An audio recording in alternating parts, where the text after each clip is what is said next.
some ideas can arrive in the form of a dream. I can say it again. Some ideas arrive in the form of a dream.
Bonjour à tous ou bonsoir à tous, cette vidéo, ce mini documentaire sera l'occasion pour moi de vous parler un peu de David Lynch et de son œuvre, notamment Twin Peaks. J'avais rendu un hommage il y a quelques jours après la mort de Lynch sur mon Twitter en disant il a eu le mérite de dénoncer certaines choses à sa manière à lui. Et l'objet de cette vidéo en fait ça sera de savoir quelles choses essayait-il de dénoncer et de quelle façon, de quelle manière il le faisait. Et est-ce que c'était uniquement dénoncer ou se conforter? Vous voyez, c'est toujours ça, le paradoxe. Et j'avais, depuis 4-5 ans, des fichiers, des dossiers qui traînaient sur mon disque dur, que je n'avais pas assemblés, parce que vous me connaissez, je suis un peu perfectionniste.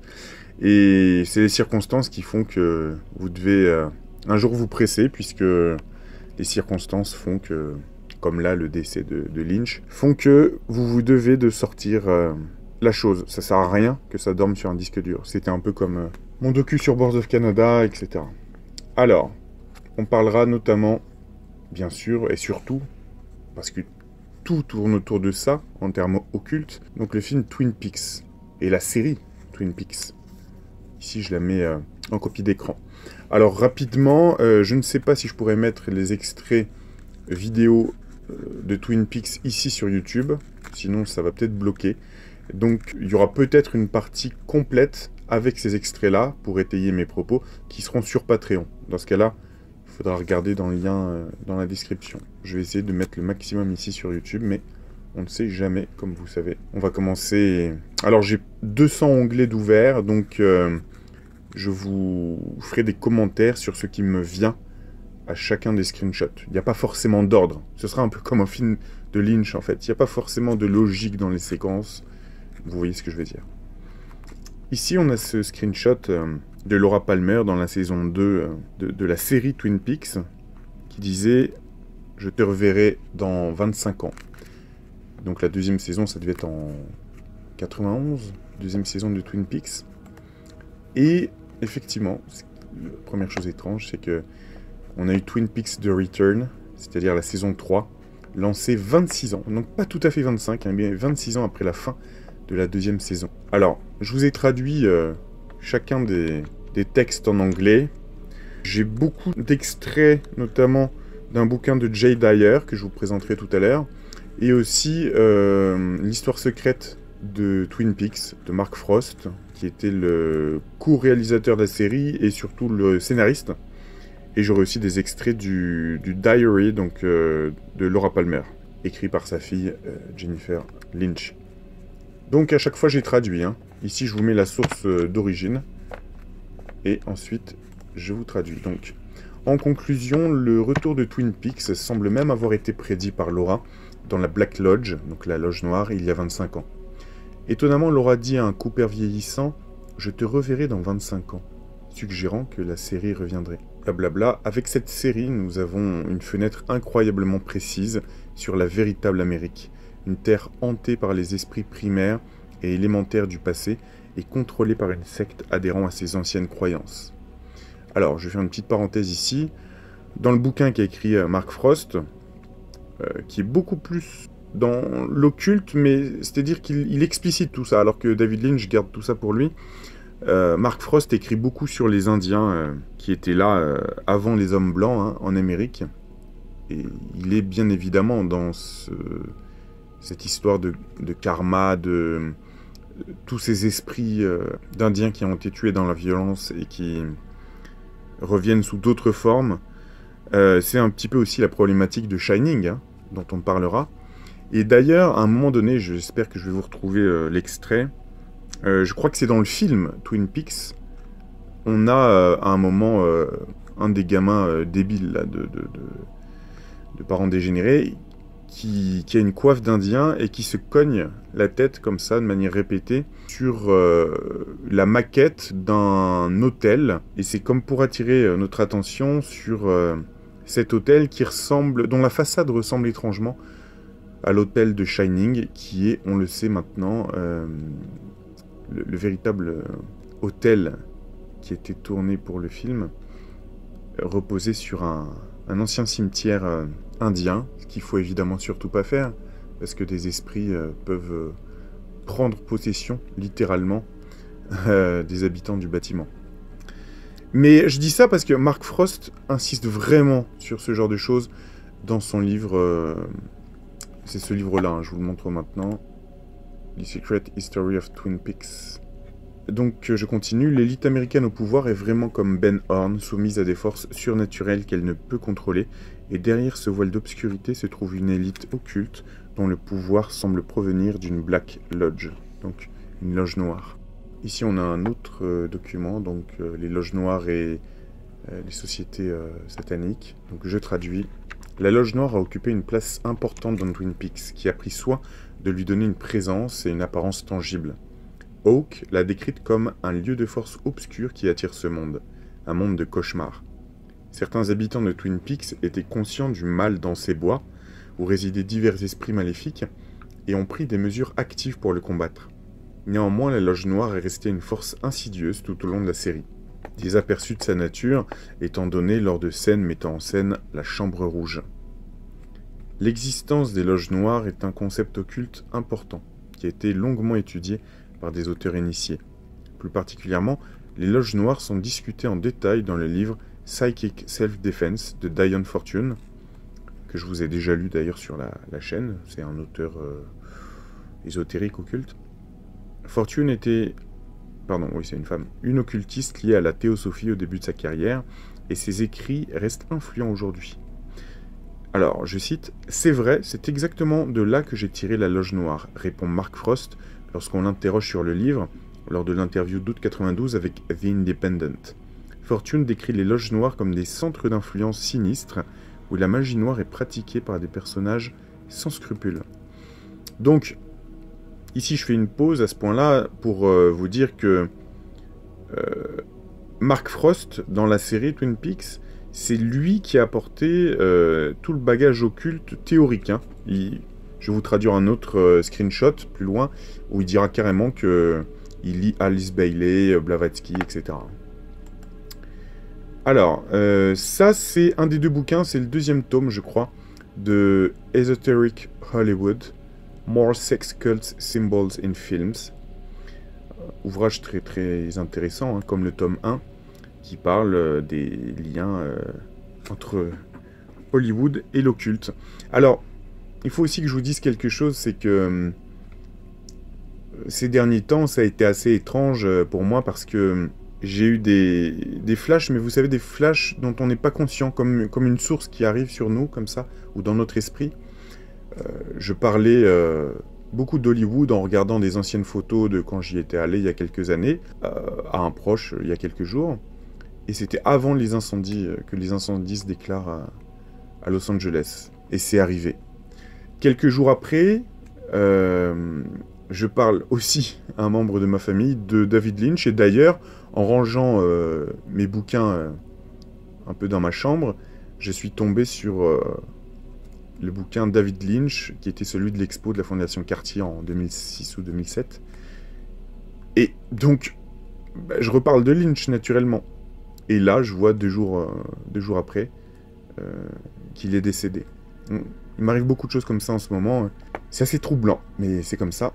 Donc, voici des extraits du bouquin de Jay Dyer. Donc, j'ai souligné ce qui semblait important en anglais. Donc, je vous le traduis ici.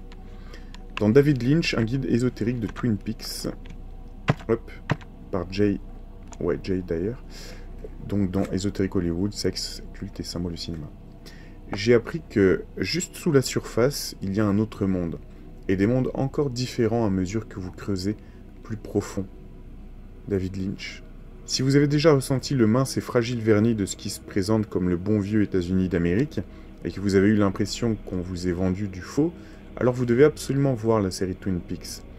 Plus une expérience initiatique qu'une simple série télévisée, Twin Peaks fonctionne comme une vision terriblement hilarante de la véritable Amérique, qui se cache dans le monde interlope sordide, sous la façade de clôture blanche, un peu comme l'oreille coupée pittoresque sur la belle pelouse de son film d'horreur comique de 1986, Blue Velvet.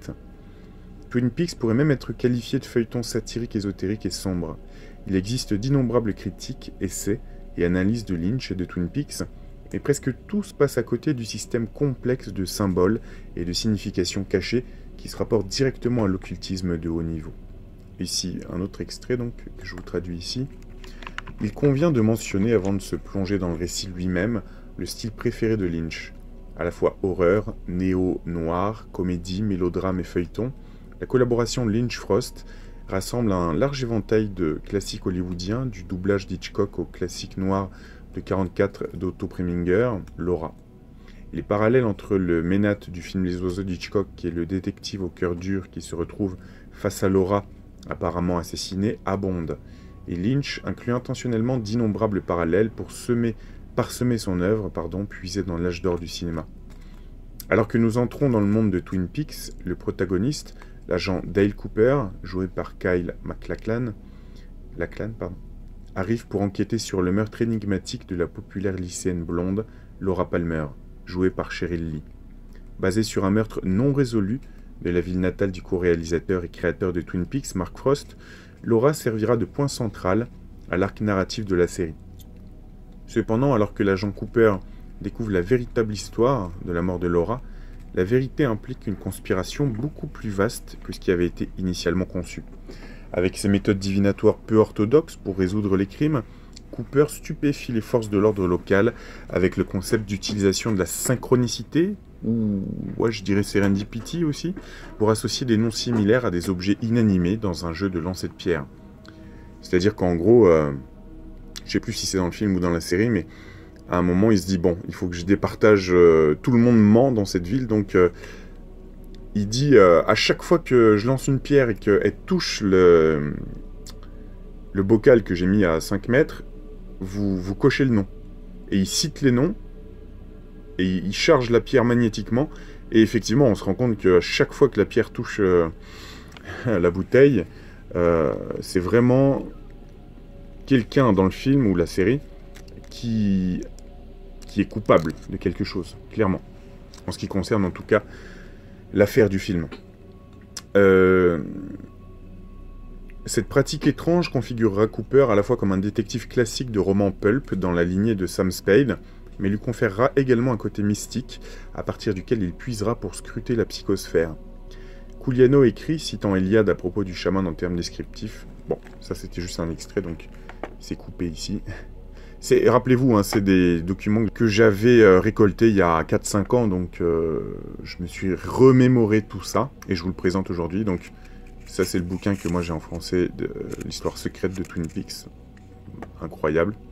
Il a écrit aussi Twin Peaks The Final Dossier, qui doit encore compléter tout ça. Alors, on a clairement une pyramide ici. Et vous allez voir que c'est pas du délire. Même dans le premier tome, dans celui-ci, il parle clairement des Illuminati et d'autres choses. Donc, il n'y a pas de hors-sujet du tout, si vous voyez ce que je veux dire. Alors ici, j'ai une autre capture d'écran que je vous traduis ici. Elle part à la recherche d'un emploi le matin. Alors je pense qu'il s'agit de Laura ici, la principale protagoniste. Elle demande à Léo, donc un mec extrêmement violent, un dealer, de la ramener chez elle, mais il refuse et l'oblige à participer à une orgie. Quand elle rentre chez elle le matin, elle découvre Bob dans sa chambre. Elle essaye de se convaincre que Bob n'existe que dans sa tête, mais il se moque d'elle et l'insulte verbalement, menaçant de revenir bientôt. Alors je fais une petite parenthèse ici. Quand on lira quelques pages du journal intime de Laura Palmer, Bob, en fait, on comprend très vite que c'est... comment on peut dire? C'est une personnalité qu'elle s'est créée, parce que c'est clairement une personne TDI, hein, avec un trouble dissociatif de l'identité. Il y a plusieurs choses qui le prouvent, on le verra par la suite. Et Bob, j'aimerais pas vous spoiler, mais je vous dirai plus tard. Qui peut représenter Bob psychiquement. Mais en tout cas, il a aussi une puissance occulte, maléfique. C'est aussi une sorte d'entité qui lui fait faire et lui fait dire des choses qu'elle n'a pas envie de faire. Et voilà, donc beaucoup de choses tournent autour de ce Bob. Je reprends. Plus tard, elle commence à travailler pour le traiteur local Benjamin Horn, en gardant son fils mentalement handicapé Johnny et en travaillant dans la boutique de Horn. Dans son temps libre, elle fait du bénévolat pour Meals on Wheels. Cependant, elle retombe dans ses addictions à la drogue et au sexe et commence à travailler comme prostituée chez One-Eyed Jacks. Alors, c'est une espèce de club, ce One-Eyed Jacks, et déjà on a la symbolique de l'œil unique, One-Eyed. Ça revient très souvent, soit dans le bouquin de Mark Frost ou dans la série, on y reviendra plus tard. Lors d'une visite chez Horn, elle rencontre le thérapeute Dr. Lawrence Jacoby, qui accepte de la prendre en charge comme patiente. Finalement, ils deviennent amants. Alors, dans l'histoire secondaire développée par Mark Frost, on a le bouquin qui a été écrit, enfin le bouquin fictionnel, voilà, c'est celui-là qui a été écrit par Dr. Lawrence Jacoby, donc qui est fictionnel. Hein. Et ça s'appelle The Eye of God, l'œil de Dieu. Et ça peut ressembler à l'œil qui voit tout. Enfin, en tout cas, on a ce point entouré par un losange. Est-ce qu'il y a un rapport avec le One-Eyed Jacks, ce club? Ça, c'est quelque chose à voir. On passe à cette capture d'écran-ci qui parle notamment des fausses mémoires. Hein. Je vous laisse vous référer au long travail d'Alexandre Le Breton sur... le syndrome de la fausse mémoire, etc. C'est-à-dire finalement quelque chose un concept qui aurait été développé par certains avocats ou certains juges dans le cadre d'affaires pédos pour faire croire que les enfants créent des faux souvenirs dans certains contextes pour finalement innocenter les bourreaux. Alors je traduis. Le livre commence le 12e anniversaire de Laura en 1984. Donc le livre, c'est Secret Diary of Laura Palmer. Il est ici, le journal secret de Laura Palmer. Et mûrit progressivement dans son style d'écriture et son vocabulaire. Il raconte les préoccupations adolescentes standards de sa première période, son premier baiser et sa relation avec ses parents, ainsi que ses expériences d'abus sexuels, de promiscuité, de dépendance à la cocaïne et de son obsession avec la mort. La poésie de Laura préfigure son meurtre. Dans sa troisième entrée de journal daté du 23 juillet 1984, et oui, 23, comme souvent, Laura déclare initialement qu'elle a fait son premier cauchemar présageant Bob, dont je vous ai parlé tout à l'heure, vous savez, cette entité qu'elle a créée dans sa personnalité multiple, et ses crimes en 1983 à l'âge de 10 ans ou 11 ans. 2 ans plus tard, dans des entrées datées du 24 avril et du 22 juin 1986, elle décrit de manière ambiguë qu'elle se souvient soudainement de beaucoup de choses qu'elle ne veut pas se rappeler, sans pouvoir dire si elles sont réelles, imaginées ou implantées. Finalement, cependant, elle commence à croire que ces nouveaux souvenirs sont réels. Elle écrit également avoir des pensées obsessionnelles et fait part de sa crainte que Dieu ne la condamne en enfer. Les 2 nouvelles entrées d'avril et juin 86 laissent planer le doute sur le fait que ces souvenirs nouvellement découverts de ce que Bob lui a fait ou leur implantation à ses mains se rapportent à un moment après son entrée de 1984, ou même à ce qu'elle pensait être son premier rêve de Bob en 1983. Elle indique à plusieurs reprises que son épreuve a commencé quand j'ai arrêté de sauter à la corde, une allusion à la fin de l'enfance et au début de l'adolescence. Alors je voulais revenir sur le syndrome des faux souvenirs. C'est pas seulement un concept qui est utilisé par des psychologues ou des avocats pour finalement innocenter les bourreaux. C'est aussi quelque chose qui pourrait être dans le cadre d'un programme MK Ultra ou autre à grande échelle, c'est-à-dire que lorsque les sévices sexuels sont perpétrés, on droguerait peut-être l'enfant, ou ça aurait lieu dans des décors complètement surréalistes, pour faire croire à l'enfant, par exemple, que ça a été fait par des extraterrestres ou autres, pour que, évidemment, l'enfant ne soit jamais cru. Hein? Ça peut aussi être un type de faux souvenir, c'est-à-dire qu'ils sont vraiment implantés dans le psychisme de l'enfant. Je continue avec cette copie d'écran que je vous traduis. Le 10 décembre 1986, elle tente désespérément de dissiper l'entité qui la harcèle, que ses pensées coupables sont les machinations de Bob, et essaye de revendiquer ses désirs comme sa propre responsabilité. Elle est d'abord introduite à la cocaïne en octobre 86 et devient rapidement accro. Elle note que le 10 janvier 87, elle a une vision perturbante ou rêve dans laquelle son père, Leland, interroge sévèrement sur ses récentes visites au local One-Eyed Jacks. Le 3 février 87, alors qu'elle souffre d'un sevrage aigu de la cocaïne, Bob commence à communiquer avec elle à travers ses notes de journal. Tout au long de la conversation, entre guillemets, elle se débat pour rester sobre. Le 2 avril 1987, elle admet honteusement que Bob contrôle son corps et ses drogues. Elle écrit le 24 juin 87 que l'entité démoniaque a pris le contrôle de sa vie et l'a privée de sa capacité à penser et à agir par elle-même. Nous continuons avec cette copie d'écran, que je vous traduis. En lisant les simulacres au sein des simulacres, Cooper commence à découvrir que le secret de Twin Peaks implique le marché noir, où le baron Ben Horn organise et contrôle la prostitution locale, les jeux d'argent et le trafic de drogue par le biais de son club privé, les Eyed Jacks. Alors, petite parenthèse, j'avais axé en fait mon enquête il y a 4-5 ans, à la base, avec les parallèles qu'on pouvait faire avec l'affaire Franklin, qu'on appelle aussi Prostitution Ring, et l'affaire du Présidio. Enfin, il y a un rapport aussi entre l'affaire du Présidio et l'affaire Franklin. J'avais fait un docu là-dessus il y a quelques années. Je vous laisse vous renseigner. Donc l'idée, hein, c'est une petite ville, comme dans l'affaire Franklin d'ailleurs, une petite ville du Nebraska qui paraît tranquille comme ça, et qui en réalité cache de vraies dégueulasseries, quoi, on va dire. Je continue. Le nom de code utilisé pour désigner cette organisation est la nomenclature. Cela suggère l'ampleur de cette opération et la manière dont elle est intégrée dans la structure de la ville. Voici une autre copie d'écran que je traduis. Il y a aussi une symbolique abondante dans Twin Peaks. L'imagerie prédominante de la chouette nous rappelle le symbole de Minerve, de l'Illuminati bavarois et du symbolisme de la chouette lié aux réunions du Bohemian Grove. On en parlera tout à l'heure de tout ça. Les références arthuriennes à Glastonbury Grove, où le portail du Black Lodge, donc de la Loge Noire, est trouvé sous les arbres à sycomore, ne font qu'ajouter au penchant occultiste.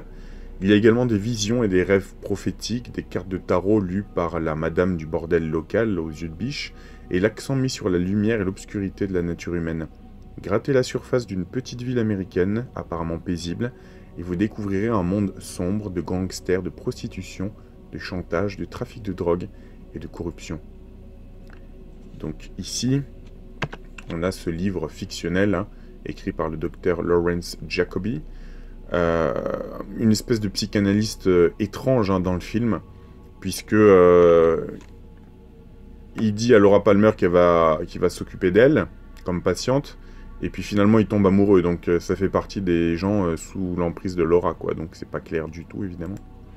Ici on a quelques notes intéressantes à propos de Twin Peaks, la série. Pour la Loge Noire, Mark Frost, donc le scénariste, le co-réalisateur de la série, dit s'être grandement inspiré du livre Psychic Self-Defense, donc Self-Défense Psychique, 1971, de l'occultiste Diane Fortune, on en parlait un peu tout à l'heure. L'étrange effet de voix dans les scènes de la Loge Noire, vous savez, c'est un passage où, à l'époque d'ailleurs, c'était une prouesse technique audio. Ils avaient réussi à mélanger le dialogue direct de la voix et à passer derrière la boucle à l'envers, pour qu'on ait l'impression que le mec parle à l'envers, mais de telle manière qu'on comprenne quand même ce qu'il dit. Et ça a quelque chose de Crowleyien. Je parle d'Aleister Crowley, on le verra plus tard. Il y a un rapport. Donc, est dû au fait que les acteurs apprennent leur texte à l'envers. Par la suite, les bandes sont lues à l'envers, ce qui produit une impression d'étrangeté tout en restant compréhensible. Donc Mark Frost se crédite par ailleurs comme étant celui qui a conçu la mythologie de la série, citant plusieurs personnes liées à la théosophie ou à l'ordre hermétique de l'Aube dorée, comme William Butler Yeats, Elena Blavatsky ou encore Alice Bailey.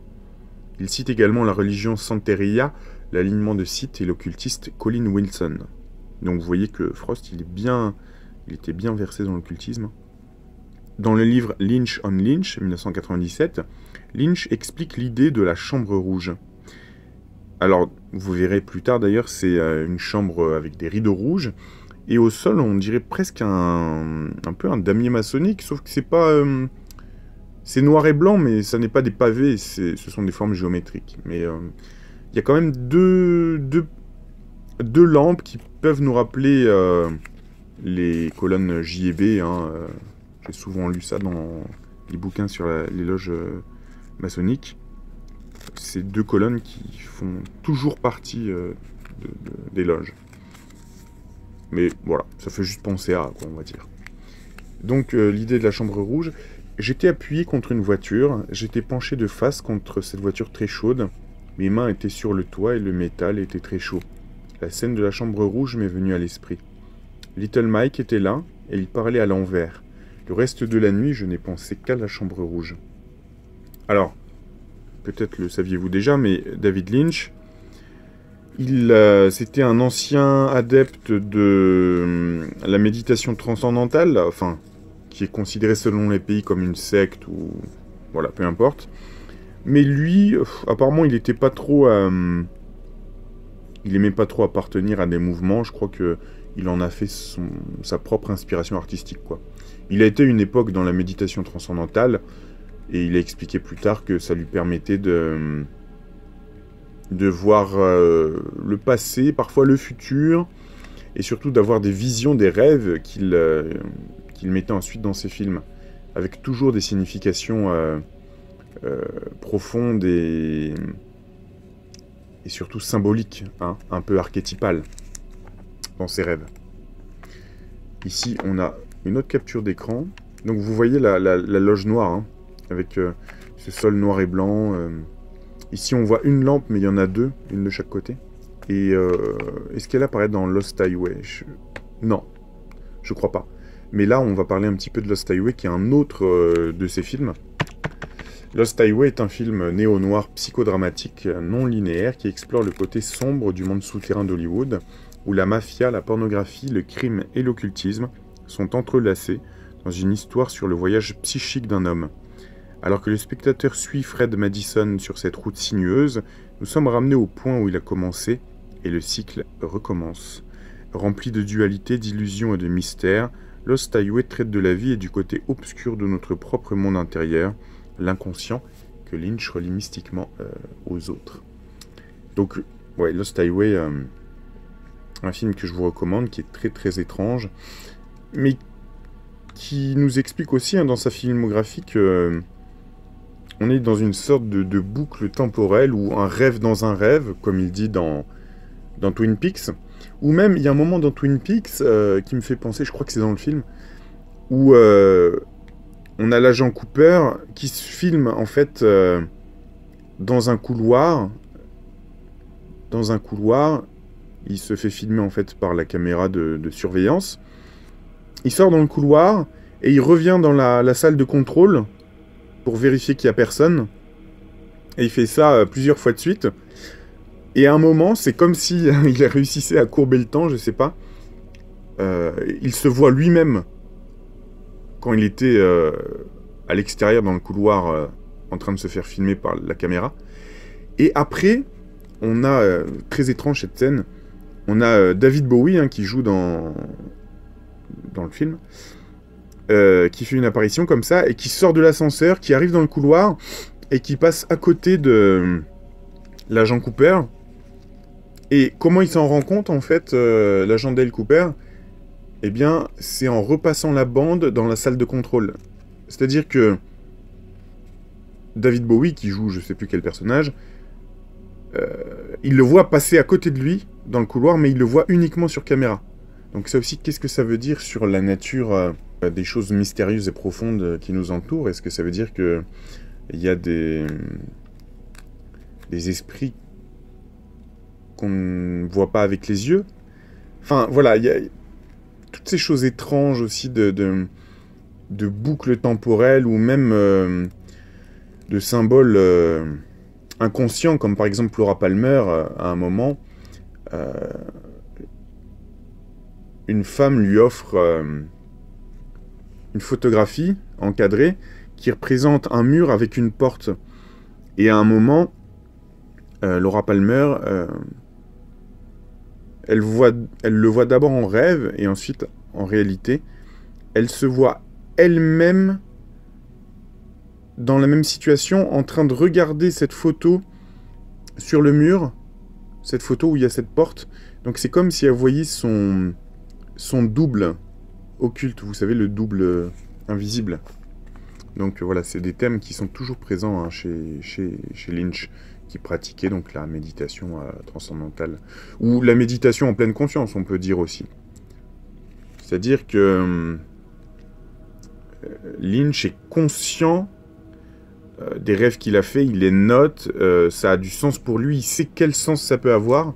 Voilà, c'est ça que ça lui apporte, quoi. C'est pas juste, oh là là, je me souviens pas de mon rêve, où c'était tellement illogique. Non, lui, il sait ce que tout ça peut signifier.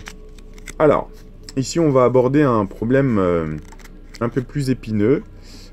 C'est le côté peut-être un peu plus sombre, mais même si on n'en sait rien, de Lynch, c'est-à-dire finalement, et on n'a pas encore étudié à cette passage de Twin Peaks, hein, on va y venir avec le journal de Laura Palmer, mais est-ce que Lynch et Frost dénoncent les réseaux, la pédo, toutes ces choses abominables?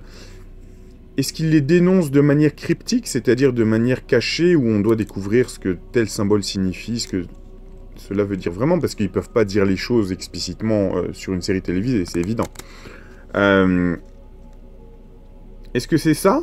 Ou est-ce que dans ces séries, dans ces films-là, ce type de réalisateur, finalement, montre les choses comme dans une sorte vous savez, de rituel où il faut toujours montrer, même avec un sens implicite, il faut toujours montrer au public ce que finalement on fait dans les coulisses. Hein. C'est une question que je me pose depuis longtemps, parce que des fois on est vraiment sur la ligne du rasoir, sur une ligne très fine où il est difficile de distinguer si un artiste dénonce à sa manière ou s'il met en scène ce vice-là. C'est un peu comme le groupe Boards of Canada. J'avais fait un mini-docu il y a quelques années où je disais, finalement, j'ai des preuves que dans leurs albums, entre autres choses, ils dénoncent la pédo. Et en même temps, il y a certaines choses où on a l'impression que ça fait plus que les fasciner. Ça... comment dire, ça vient hanter toute leur œuvre. Et donc, on se demande quelle est la part de dénonciation. Et de regarder, même une personne comme moi qui, depuis des années,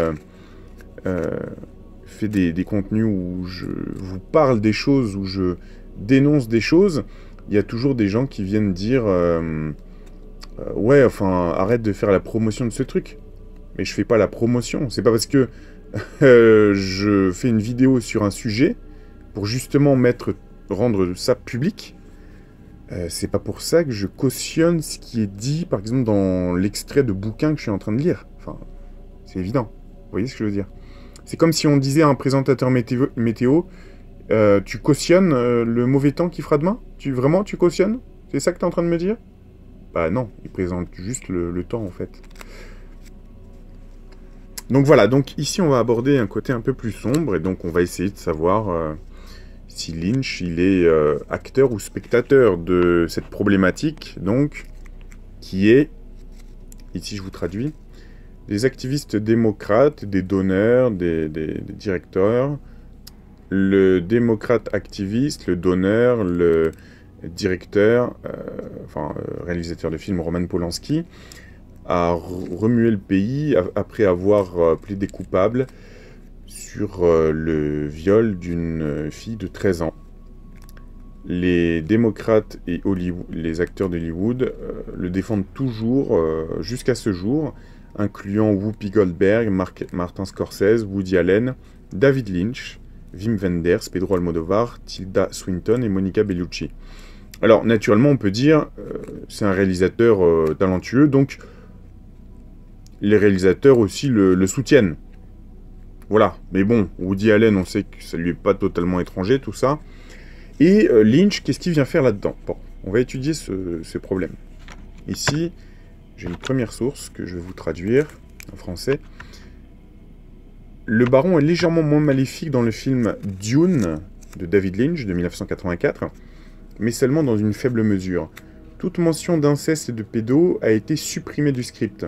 Cependant, le baron, interprété par Kenneth Macmillan, reste extrêmement prédateur et un personnage grotesque. Dans une scène, le baron Harkonnen attaque physiquement et tue un jeune homme.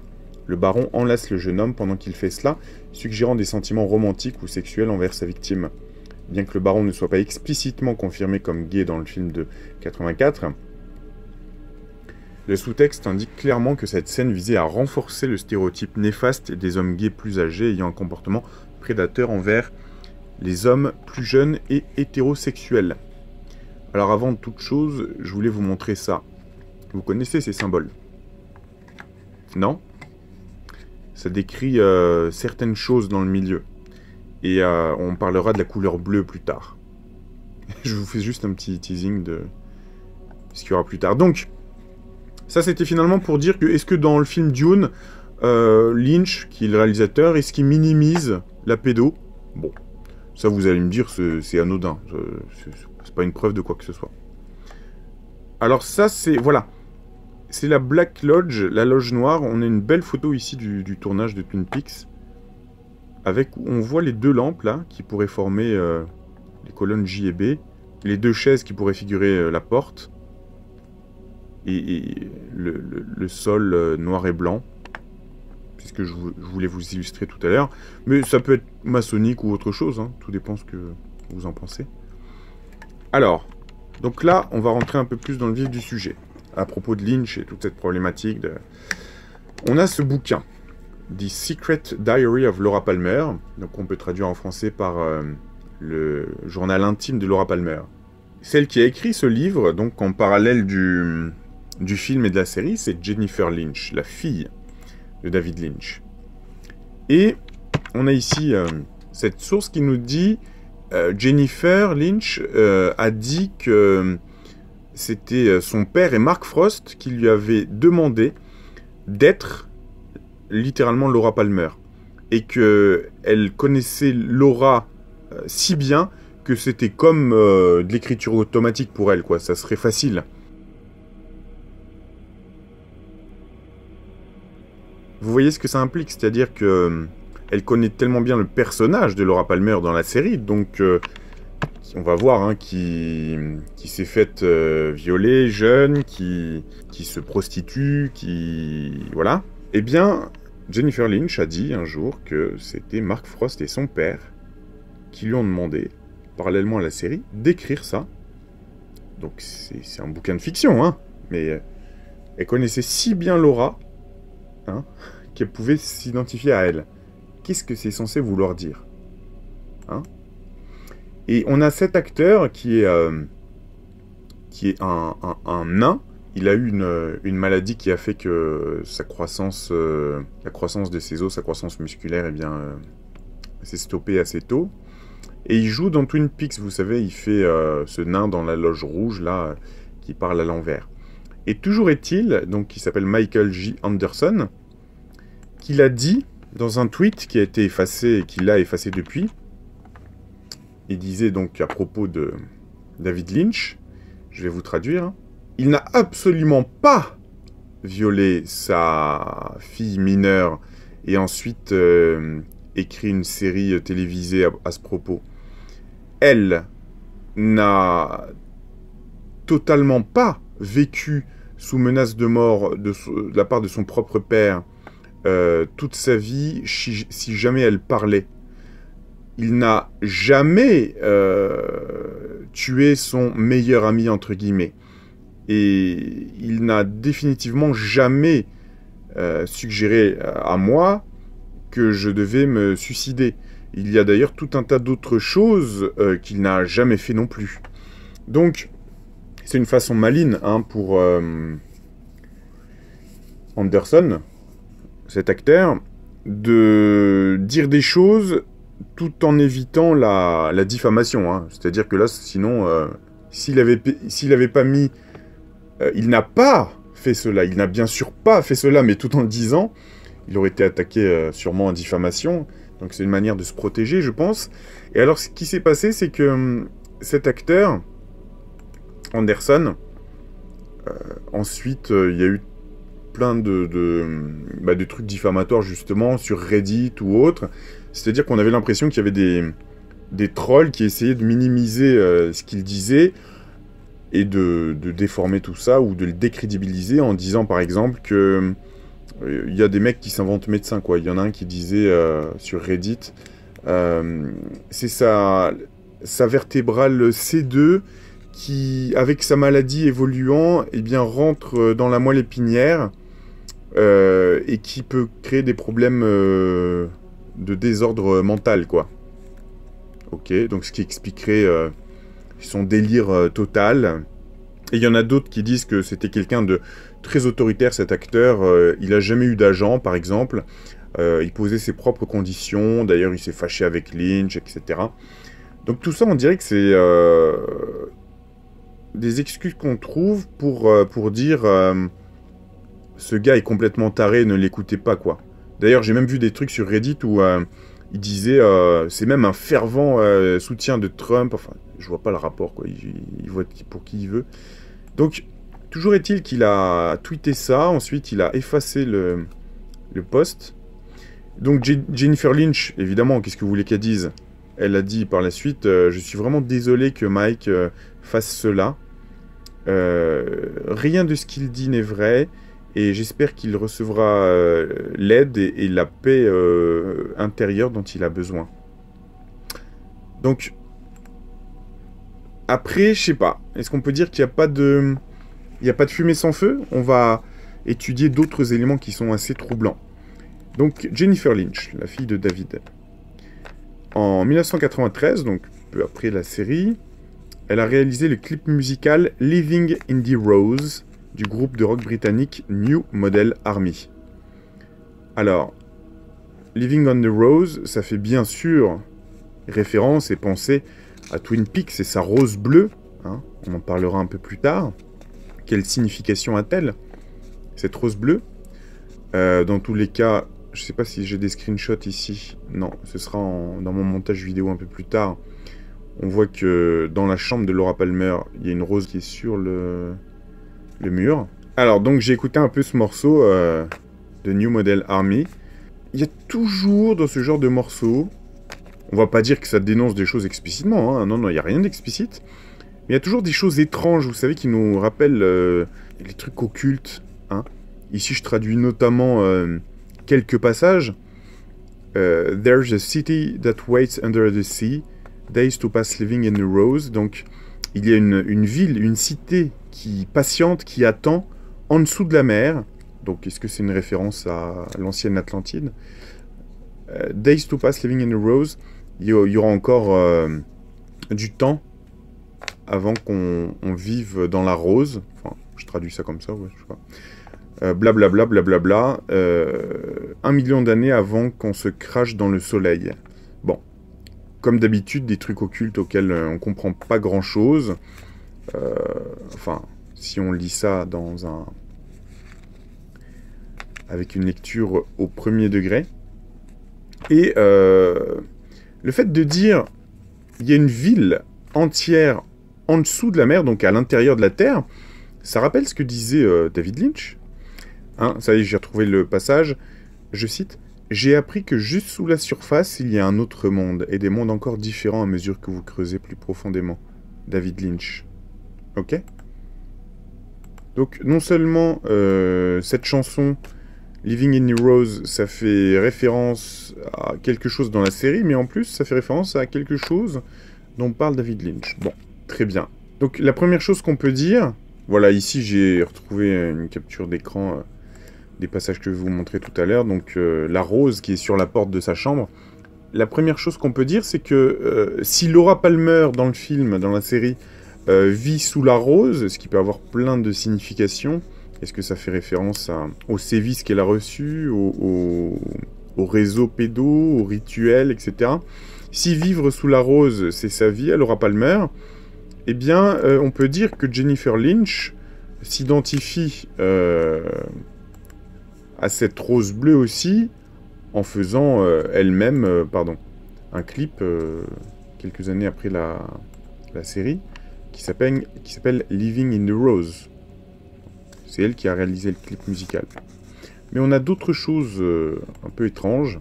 Alors ça c'est pour l'anecdote, hein. À partir du moment, l'autre jour où j'ai téléchargé la version en français que j'ai trouvée du journal secret de Laura Palmer, la première fois que j'ai téléchargé, le fichier s'est arrêté à 6,66 mégaoctets. 666, pour la petite anecdote. Est-ce que c'était un signe de l'univers? Je sais pas. Qu'est-ce que ça veut dire? Donc le voici, ce bouquin, le journal secret de Laura Palmer. Alors en français, il est peut-être moins courant qu'en anglais, et à ma connaissance, il n'a été édité qu'une seule fois. Il n'a pas été réédité. Et j'ai vu ici que cette édition était de France Loisirs. France Loisirs, je me suis dit, France Loisirs, ça appartient à Maxi Livre. Donc j'ai demandé à ChatGPT de vérifier. Oui, il y a un lien entre France Loisirs et Maxi Livre. En fait, on va dire que c'est la même société. Maxi Livre est une marque du groupe France Loisirs. Ils appartiennent donc à la même maison mère et proposent des offres similaires de livres et de produits culturels, même si leur catalogue et leurs approches marketing peuvent présenter quelques différences. Et je me souvenais que l'ancien logo de Maxi Livre, c'était une chouette ou une chouette de Minerve. Donc on le voit clairement ici. Ici, donc, c'est leur logo qui a évolué avec les années, mais c'est toujours une chouette ou un hibou, peu importe. Mais ça nous fait penser clairement à la chouette du Bohemian Club, qui est ici. Bohemian Club ou Bohemian Grove, selon qu'on fasse référence à la secte ou au lieu. Et d'ailleurs, je vais faire une petite recherche pour vous dans le bouquin. Vous allez voir que ça parle beaucoup de hibou ou chouette, comme par hasard. Voilà, ici. Ici, je ulule comme un hibou en dormant. Les hiboux ont entonné leur chant nocturne. Elle a des connexions avec les animaux. L'hibou s'empresse de détourner la tête d'un petit mouvement nerveux saccadé. Je me demande s'il sait ce que je suis en train d'écrire. Je ferais bien de commencer tout de suite à être une bonne fille. Cet oiseau pouvait lire dans vos pensées, et si vous en aviez de mauvaises, il vous crevait les yeux et vous arrachait les oreilles. Ici, on a d'autres résultats. Les hiboux, des fois, sont grands. Voilà. Ça, je l'avais complètement oublié. Le rêve du hibou. Enfin, vous allez voir que... il y a beaucoup de références. Tiens. Un hibou me l'a dit. Complètement accro à la coke, Sale meuf, Laura Palmer. Tu devrais savoir. Donc, même les animaux lui parlent. Tellement elle est dans son trouble dissociatif de l'identité. Donc, ça a été édité, publié, la première fois en français par France Loisirs, qui est du même groupe que Maxi Livre, dont le symbole est un hibou. Voilà, je peux pas être plus clair. Donc c'est une petite anecdote. Alors, donc, je vais vous lire le 4e de couverture du bouquin. Donc, Twin Peaks est un petit village de l'État de Washington, proche de la frontière canadienne. Laura Palmer est la plus belle fille du village, en apparence bien sous tout rapport. Un jour, on la retrouve morte sur les bords du lac, enveloppée dans un grand sac plastique. Son journal intime va dévoiler le visage inconnu de cette victime de 16 ans. C'est à ce journal que dès l'âge de 12 ans, Laura Palmer a confié ses secrets. Sous les dehors d'une petite fille modèle, c'est une enfant perturbée qui est sous l'emprise d'un esprit malfaisant qui vit dans la forêt voisine et qu'elle appelle Bob. À 13 ans, elle fume de la marijuana. À 14, elle couche avec Bobby Briggs, puis à dater de ce moment, elle participe à des partouzes organisées par Léo, un trafiquant de drogue, et ça donne à la cocaïne. Elle se retrouve enceinte et continue d'être attirée par la forêt, le repère de Bob. Mais qui est Bob? Est-il une créature née de son imagination ou bien un être réel? Le journal secret de Laura Palmer vous donne des indices essentiels pour découvrir le meurtrier. Alors, donc ici, ça nous redit bien, Jennifer Lynch, la fille aînée du réalisateur de Twin Peaks, a imaginé le journal secret de Laura Palmer, la morte du feuilleton, comme si elle avait existé et comme si au jour le jour elle notait ses impressions. Donc, qu'est-ce qui nous empêcherait de penser qu'il y a quelques éléments autobiographiques dans ce journal de Laura Palmer écrit par Lynch, Jennifer Lynch, Je vous disais tout à l'heure, on va rentrer un peu plus dans l'étrange. Est-ce que les assertions de cet acteur Michael J. Anderson, qui disait oui, c'est pas comme si David n'avait pas du tout violé sa fille quand elle était jeune, etc. Est-ce que c'est complètement dénué de vérité ou pas? Vous voyez?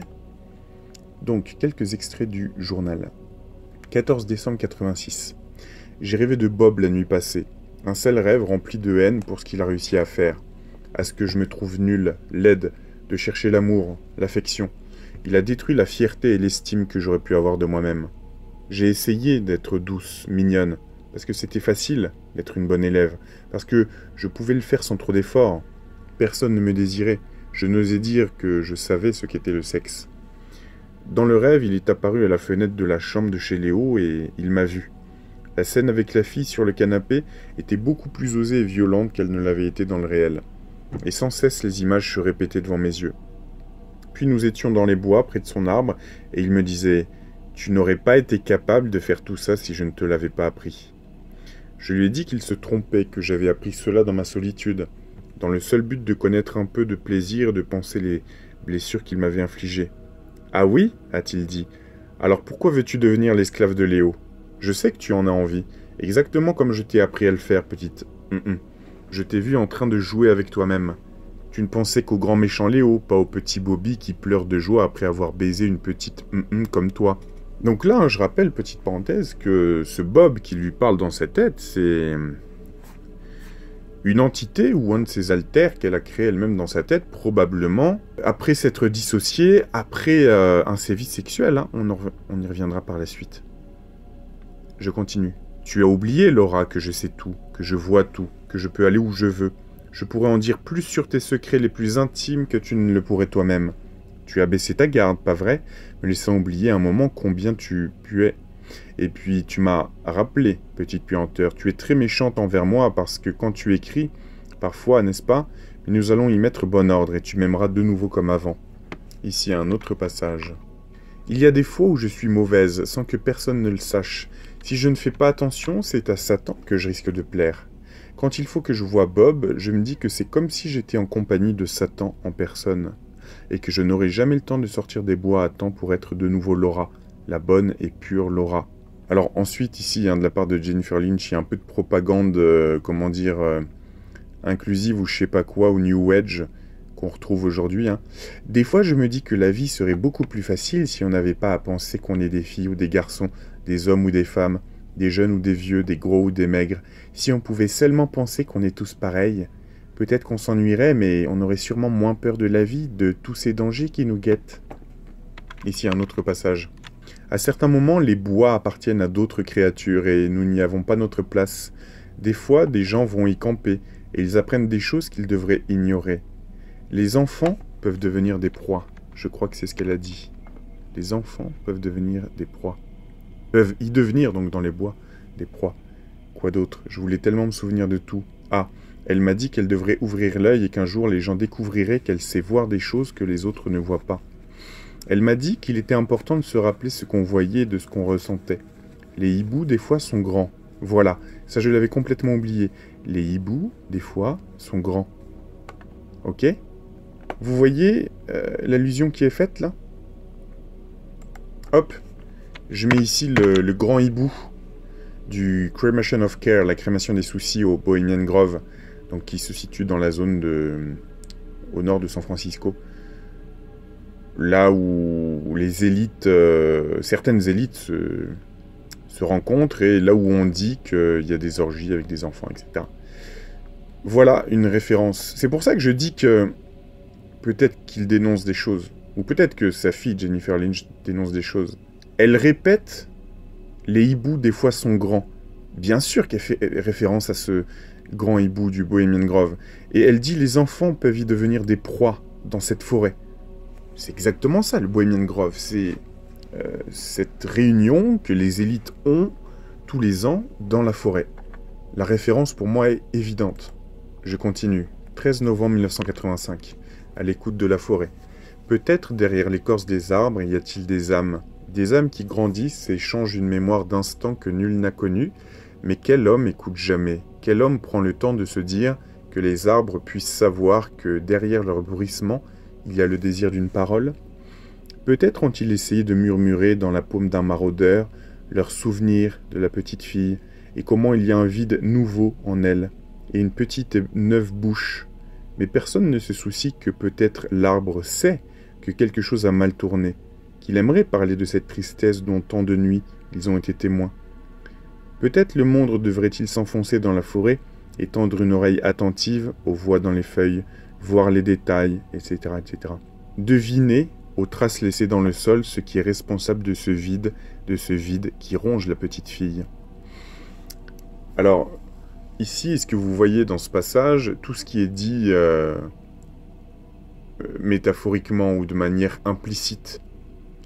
Elle dit que peut-être que l'arbre dans ces forêts a vu les sévices sexuels sur les petits garçons et les petites filles, hein, dont tant de nuits ils ont été témoins. Et je vous laisse deviner ce dont elle parle en parlant de traces laissées dans le sol, qui est responsable, donc l'acte en lui-même, hein, qui est responsable de ce vide qui ronge la petite fille. Donc évidemment, quand elle est violentée jeune, non seulement ça laisse un vide en elle, mais ça va splitter sa personnalité. Et d'ailleurs, à ce propos, hein, je vous rappelle une scène du film Sueur froide, Vertigo, dont je vous avais fait une lecture où je disais que peut-être que Hitchcock voulait parler d'autre chose que d'une machination où finalement la petite copine du mec, en fait, elle change d'identité juste pour lui soutirer, enfin pour soutirer de l'argent à son mari. En fait, moi je pense que Hitchcock parlait plus de troubles de l'identité, c'est-à-dire d'une même femme qui peut avoir plusieurs identités. Et à un moment, elle dit, vous savez, elle se retrouve dans une forêt de séquoias géants, et elle dit, en montrant le tronc d'un arbre, « Je suis née là, et je suis morte quelque part par là. » Tant de choses se sont passées entre les... Et elle semble comme absente à elle-même à ce moment-là. Et on dirait qu'elle est sous contrôle mental. Et est-ce que c'est ce vide qui est ressenti quand on a eu un sévice sexuel étant jeune? Est-ce que c'est ça, ce dont voulait nous parler Hitchcock, de ce contrôle mental qui est effectué sur ces personnes pour qu'ils aient des faux souvenirs? C'est-à-dire qu'à certains moments, en fait, cette femme dans Vertigo, elle croit qu'elle est la réincarnation d'une femme qui a vécu au 19e siècle. Donc... Mais j'avais fait toute une vidéo là-dessus où je disais qu'aussi, il faisait référence au Bohemian Grove, Hitchcock, avec le sens de certaines phrases. On va continuer donc les lectures de passages du bouquin de Laura Palmer. Avant qu'il m'ordonne de me taire, avant qu'il me touche avec ses sales pattes. Ensuite, un peu plus bas, ce qui m'arrive est mal, que m'arrive-t-il? Je doute que ce qui m'arrive soit réel. J'ai oublié tant de choses et je ne saurais dire si l'oubli est préférable au souvenir. Tout ça, on sait évidemment à quoi ça fait référence. Si elle a été violentée sexuellement, elle fait directement référence à ça. Je doute que ce qui m'arrive soit réel. Donc là, on en revient aux faux souvenirs dont je parlais tout à l'heure. Tout l'objectif est de faire oublier les enfants ou de leur faire croire à des choses insensées pour que personne ne les croie, À moins que ça soit le psychisme lui-même qui se protège en effaçant ses souvenirs traumatiques. Je ne saurais dire si l'oubli est préférable au souvenir. On sait de quoi elle parle, hein. Et là, je suis désolé, je vais être obligé de spoiler. Pour moi, je me souviens plus de toute la série parce que j'ai revu le début de la saison 1, là, mais ça fait très longtemps que j'ai pas vu la saison 2. J'ai jamais vu la saison 3. Mais pour moi, l'entité Bob dont elle parle, c'est la personnification, en fait, de son père. Et son psychisme n'accepte pas que c'est son propre père qui l'a violenté. Donc elle l'a transformé en ce Bob, une entité imaginaire. C'est très très clair, on va le voir à un moment dans le film. Et notamment ici où elle voit Bob, elle croit voir Bob caché dans un coin de sa chambre. Et après, elle sort de la maison et elle voit son père sortir. Et elle dit non, elle pète un câble, elle dit non, mais c'est pas lui. La seule personne qu'il y avait dans la maison, c'est pas possible. Et elle se convainc que c'est pas lui. Donc, ça prouve bien que son psychisme se cache à elle-même, que celui qui initialement l'a violentée, c'est son père. Mais qu'elle se fait croire à elle-même que c'est cette entité Bob, son père. Et je reviens sur ce passage, avant qu'il m'ordonne de me taire, avant qu'il ne me touche avec ses sales pattes. On a aussi une autre preuve hein, dans la série. Je crois que c'est dans le film plutôt que la série. Et j'ai marqué comme commentaire, il se trouve que le père de Laura a une obsession que sa fille ait toujours les mains propres avant de dîner. Est-ce que c'est une projection, un transfert de son propre vice sur elle, une culpabilité? C'est-à-dire que il se souvient de l'acte, peut-être qu'il avait les mains sales, peut-être qu'il avait été au garage et que il a violenté sa fille juste après, et donc tout le monde, les deux se souviennent qu'il avait les mains sales, et c'est pour ça qu'il exige de sa fille qu'elle ait toujours les mains propres en dînant. Alors ça, on le voit dans ce passage que je vous montrerai plus tard. Vous voyez ça? Il examine ses mains à chaque début de dîner, et comme un psychopathe, il lui dit elles sont pas bien lavées, etc. Ça la terrorise. Donc bien évidemment que ça fait référence à ça. Je continue. Bob est parti. Je ne le sens plus là. Peut-être parce que je suis défoncé, peut-être parce que je suis folle, et qu'il n'est que l'invention d'un esprit malade. Non, c'est pour de bon que je serais folle si je pensais que Bob n'est qu'un produit de mon imagination. Il existe, je le sais. Comment pourrais-je inventer un personnage aussi diabolique? Je commence à ressembler à ce que Bob avait prédit. Une fille déchue, perdue, désabusée, n'aimant que le sexe et la drogue, parce qu'ils sont là, à portée de main, prêts à procurer des plaisirs sans surprise. Ne vois-tu pas que tu es en train de me tuer, Bob? C'est ça que tu voulais? Je regrette les jours quand, il y a tout juste un an, je ne gardais le souvenir de rien. Donc ça, c'est clairement traumatique. Hein. Si ce n'est que certains soirs, je rentrais à la maison en pleurant et que je me cachais honteuse derrière la porte de la salle de bain. J'ai grandi avec toi en moi, me répétant sans cesse que j'avais une nature diabolique. C'était ta voix, salaud, qui me disait ces choses. Ici, on a un document qui nous dit clairement, hein, si on avait encore un doute, là, dans cette analyse, il dit « Leland, Palmer, donc le père de Laura, a abusé Laura depuis qu'elle a 12 ans. » Voilà, point. Moi, en fait, comment dire, j'avais des soupçons, en fait, par rapport à tous les indices qui sont montrés dans la série et dans le film. Mais voilà, lui, il dit, c'est clair et net, quoi. Il n'y a pas de... Alors ici, je vais vous faire écouter quelque chose d'étrange. Je me suis rendu compte que dans le documentaire dont je vous avais parlé il y a des années, qui parle, hein, entre autres, de l'affaire Franklin et de l'affaire du Présidio à l'époque, qui avait été censuré, en fait. Il n'avait été diffusé qu'une fois, puis complètement censuré par la suite. Conspiracy of Silence, documentaire de 94. Il y a cette musique à un moment, écoutez dans le fond. On July the 11th, 1990, Gary Caradori and his 8-year-old son, AJ, were flying home from Chicago. They had watched the All-Stars baseball game, and Caradori had been pursuing new leads. Donc là, le contexte, c'est quoi? C'est Guy Caradori qui avait ramené tout un dossier et des photos pour... en fait, il essayait de confondre certaines élites qui avait été pris la main dans le sac avec des mineurs, et il est mort bizarrement dans un accident d'avion, et sa mallette a disparu par la suite. Donc on voit le genre de choses dont ces gens-là sont capables, mais la musique qui est derrière, vous la reconnaissez? C'est clairement... Hop, on revient ici. C'est clairement celle-ci, écoutez.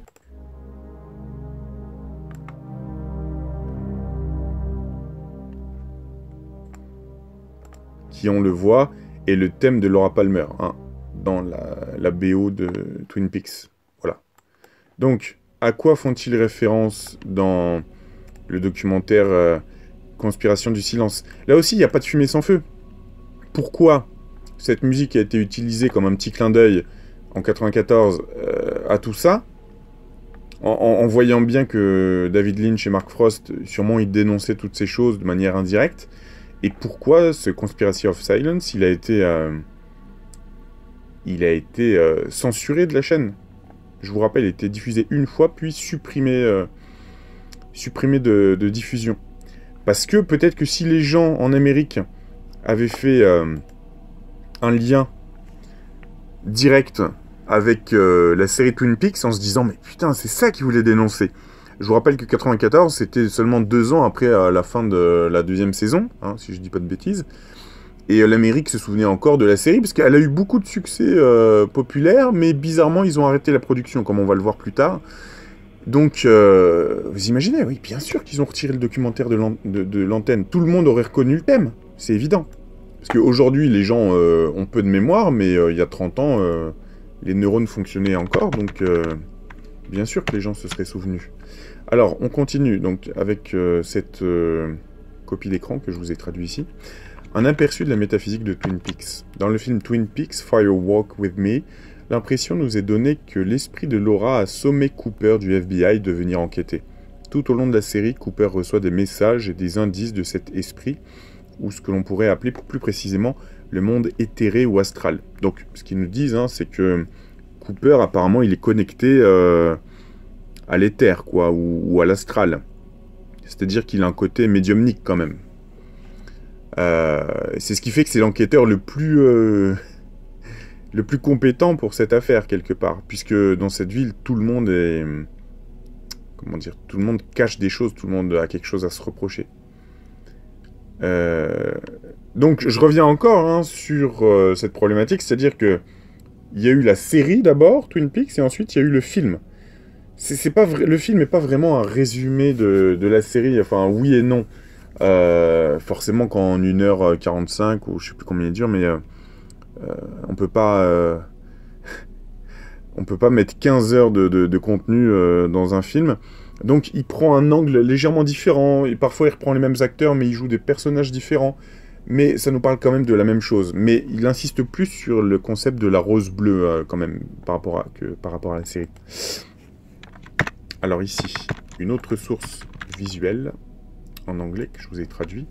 Nous avons regardé la légendaire série culte Twin Peaks de David Lynch et déchiffré son symbolisme ésotérique de haut niveau et son langage crépusculaire. Juste dans l'épisode pilote, il y a plus d'une douzaine de références flagrantes à l'œil qui voit tout, gros plan sur l'œil et mise en scène qui cache un œil, et il y a une femme avec un patch oculaire, ouais, enfin, il y a pas un patch, mais un bandeau de pirate, là. Un club d'élite appelé les Jacks avec un œil, et un rappel constant que les hiboux ne sont pas ce qu'ils semblent être. Donc, comme je vous ai dit, ça fait probablement référence au Bohemian Club. Il y a aussi une société secrète appelée les Garçons de la Librairie, modelée d'après la franc-maçonnerie, impliquant des agents de police assermentés pour protéger Twin Peaks des forces ancestrales du mal qui habitent les bois. Alors ici, on a une autre copie d'écran que je vous traduis. L'occultisme dans la vraie vie. Le côté obscur de la façade ringarde du courant dominant où des sociétés secrètes d'élite sont profondément liées au démoniaque. L'émission présente des sacrifices sanglants et des possessions, de la magie rituelle et un langage codé. Référence au projet Blue Book, à Saturne, au Bohemian Grove et à la Téléma d'Aleister Crowley. Et bien sûr le symbolisme des jumeaux, la dualité des forces opposées, qui est dit être un précurseur de la magie. Et j'espère vraiment publier un décryptage complémentaire sur Twin Peaks au fur et à mesure que j'approfondis sa mythologie. Ça, je pense que c'est Jay d'ailleurs qui écrivait ça dans un de ses bouquins. Ici, Ouais, on a une scène du film où on voit un sigil ou un sigil qui est là. Alors je vous ai traduit donc cette copie d'écran. Notez le sceau, le sigil donc à côté de Cooper, accroché au tableau. Ce que presque tous les chercheurs ont manqué, c'est l'imagerie cruciale au poste de police, où à l'arrière-plan, Cooper et le shérif Harry Truman ont rassemblé des sceaux de magie rituels, vraisemblablement liés aux scènes de crime et à l'ancien agent du FBI devenu psychopathe, Wyndham Earl. Les sceaux de magie rituels sont expliqués dans une vidéo d'Earl, décrivant la connexion à la puissance du côté obscur par le biais de la loge noire. Les sceaux, ou les sigils, dans Twin Peaks sont en fait des sceaux de la Goétie, ou la petite clé de Salomon, qui se rapporte spécifiquement à l'invocation des démons. L'huile de moteur brûlée tout au long de la série est une référence au bout d'huile trouvé à Glastonbury Grove, le site du portail de la forêt qui inclut une référence à la mythologie arthurienne. Sceau symbolique de la Goétie pour l'invocation de démons. Ici, donc un autre extrait, hein, probablement, si je me souviens bien, du livre de Jay Dyer sur Symboles ésotériques et Hollywood, que je traduis ici. Le contrôle du marché noir des vices par le biais de l'œil unique de Ben Horn's Jack. Jack est un terme récurrent pour désigner le diable. Et le symbole de l'œil unique reflète celui de Nadine. Derrière le culte se trouve le véritable et sombre pouvoir derrière Twin Peaks, la Loge Noire. Entre les mondes, la Loge Noire présente une ressemblance frappante avec des formes irrégulières de la franc-maçonnerie, également connue sous le nom de Loge Noire, où les arts obscurs sont pratiqués. La Loge Noire est également mentionnée dans le roman de Crowley, Moonchild, en tant que membre de l'Aube Dorée, et les rapports de Lynch demandant à ses acteurs de parler et de marcher à l'envers pour filmer les scènes astrales dans la loge peuvent avoir des sous-entendus crowleyens également. Tout cela est raconté dans les détails glaçants de Twin Peaks, car les visions de Cooper illustrent une composante sacrificielle. En d'autres termes, Bob est une force démoniaque asservie à l'homme d'un autre endroit, dont la convoitise du fun implique le viol, la pédo et le meurtre. La cohérence dans le récit est également que les vieux hommes ont leur façon avec de jeunes filles touchant à la pédo. Ok, là c'est mal traduit, mais attendez.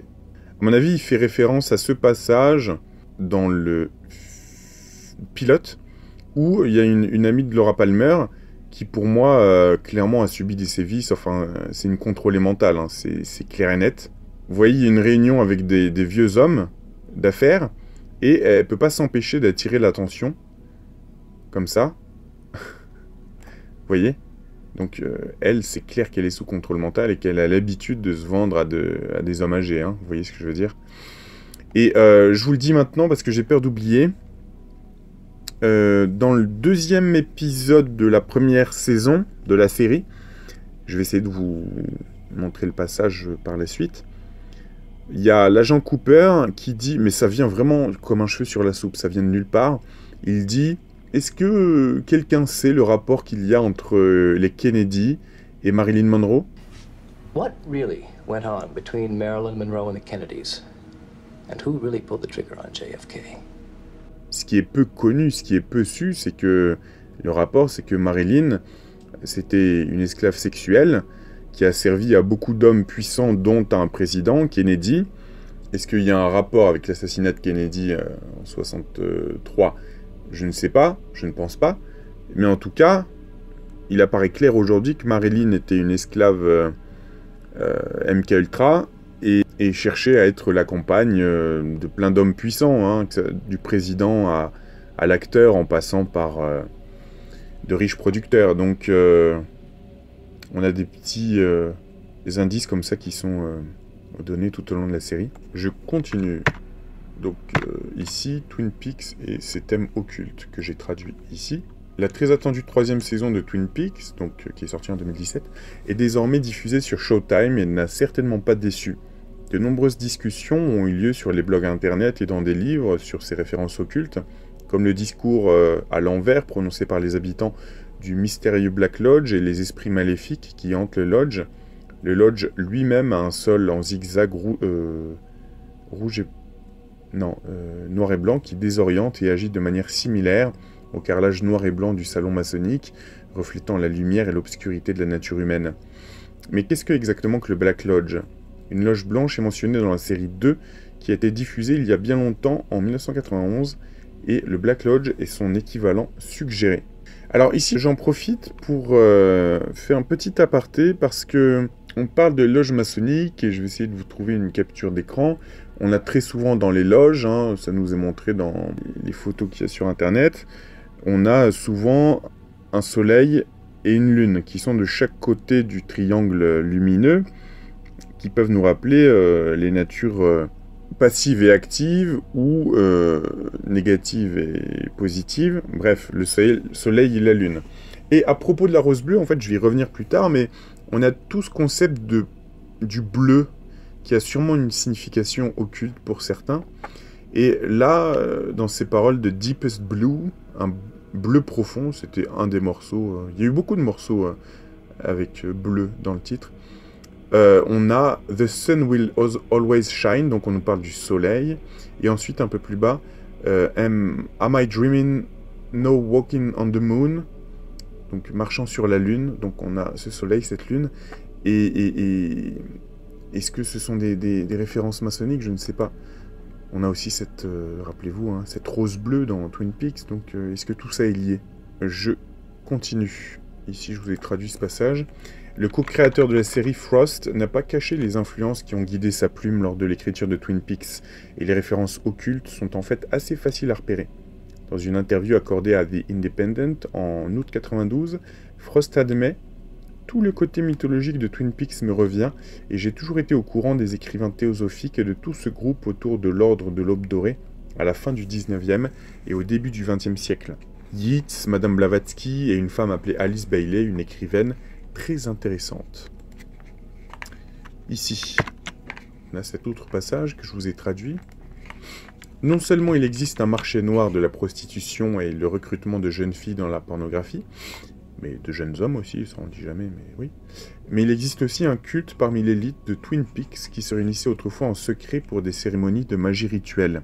Au fur et à mesure que l'histoire se dévoile, l'esprit de Bob sert de soldat pour l'homme d'un autre endroit.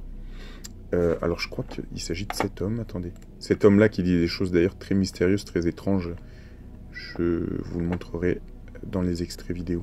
Organisant un mariage occulte pour les jeunes filles offertes par Leland, donc le père de Laura Palmer, et d'autres participants. Tout commence avec la drogue et la pornographie, les filles étant attirées dans la prostitution et même des allusions à des snuff movies émergents. Alors ici, j'ai directement la version traduite, hein, j'ai dû effacer la source d'origine, bref. L'agent Cooper découvre à travers la divulgation éventuelle du journal intime secret de Laura que celle-ci a été violée depuis l'âge de 12 ans par son père, Leland, joué par Ray Wise, et par un esprit nommé Bob. Bob est un ancien tueur qui est devenu un démon dans l'au-delà et possède des individus comme Leland, et plus tard Wyndham Earl, pour commettre des crimes tels que la pédo et le meurtre. Ce processus effrayant de division de la psyché à travers le traumatisme est un aspect du plan hiérarchique qui ne vise pas à guérir l'homme, mais plutôt à le détruire, comme le déclare ouvertement la Royal Society. Concernant la psyché dissociée et divisée, il est noté « Considérant spécifiquement la fragmentation de la psyché, les versions extrêmes apparaissent dans les dissociations de MPD, DID et schizophrénie. » Bon, je pense qu'il parle de TDI, là. Avec le facteur unificateur étant le traumatisme sévère. Le trauma, en particulier durant l'enfance, se manifeste plus tard dans la vie sous forme de stress post-traumatique, ce qui est presque jamais discuté ou abordé, bien que les preuves reviennent en surface quotidiennement.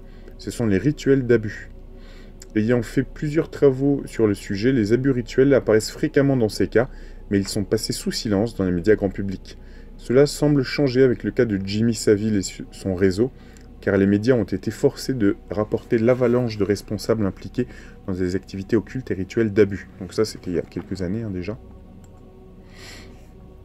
Ici, donc, il y a une autre capture d'écran, où on voit un autre sigil, probablement sur le tableau, là. Donc j'ai traduit ici. Encore un autre sigil sur l'autre côté du tableau. Sont également pertinents les récents récits d'occultisme rituel de haut niveau et de satanisme impliquant la présidente et l'armée américaine. Avec les associations de haut gradés militaires, les magies cérémonielles et les cérémonies menées dans cette belle forêt, Bohemian Grove, vient à l'esprit, car l'un des slogans les plus célèbres pour l'émission est « Les hiboux ne sont pas ce qu'ils semblent être ». Lynch semble indiquer que le véritable pouvoir structure dans l'opéra comique qui caractérise l'Amérique est en réalité subversif aux forces obscures au-delà de notre plan d'existence. Démon, le visage hypocrite de l'établissement met en avant pour couvrir les miroirs sinistres le double niveau de réalité dans le monde des Twin Peaks et l'esprit du monde du Black Lodge qui le sous-tend. Alors que Earl tente de concevoir son propre rituel en sacrifiant l'amour d'Annie, interprété par Heather Graham, Earl spécifie que cela doit être fait dans le cercle magique. Entrer dans le cercle mène à l'autre, où symboliquement la mort de la reine accomplit la simulation d'Earl utilisant des cartes à jouer. Les cartes à jouer rappellent également le One-Eyed Jacks, donc le club, où la fortune et le destin sont personnifiés dans la série comme élémentaires. Alors excusez-moi parfois pour les traductions un peu faiblardes, je vais vous donner la raison, la vraie raison. C'est que quand j'utilise Gemini Pro 1.5 pour faire la traduction d'une capture d'écran, carrément, il me censure, ça fait longtemps que je m'en suis aperçu, soit il ne traduit pas le passage où il considère qu'il y a quelque chose de préjudiciable, ou haineux, ou violent, enfin vous savez, on dirait vraiment que ça leur permet de censurer tout simplement le contenu, c'est-à-dire que toutes ces conditions d'utilisation d'outils comme Google, certaines IA et tout, même ChatGPT, ils se cachent derrière le fait que il faut pas de discours haineux ou machin, donc on ne traduit pas non plus de... Mais en fait, il n'y a pas de discours haineux, c'est-à-dire que tu peux même pas traduire ou lire un ouvrage qui critique justement les côtés sombres de la société qui existe.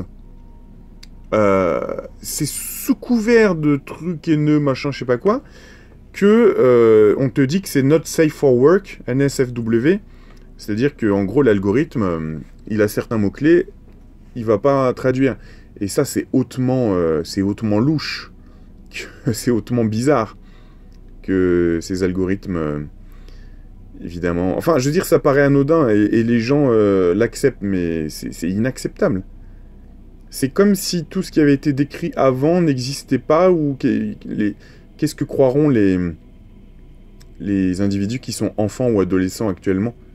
Dans 10 ans, ils diront mais non, ça n'a jamais existé, ça c'est du complotisme, l'inceste ou la pédo, ça n'existe pas. Puisque dans le fond, toute l'IA aura censuré en fait ce contenu. Bref, donc quand je vois que un contenu peut être censuré, c'est-à-dire que carrément il me traduit pas le paragraphe, ou alors il fait une erreur de prompt, et bien dans ce cas-là, j'utilise Claude Sonnet ou Claude Haïku, et là, il me traduit tout, mais un peu moins bien. Voilà l'explication, il fallait quand même que je vous le dise.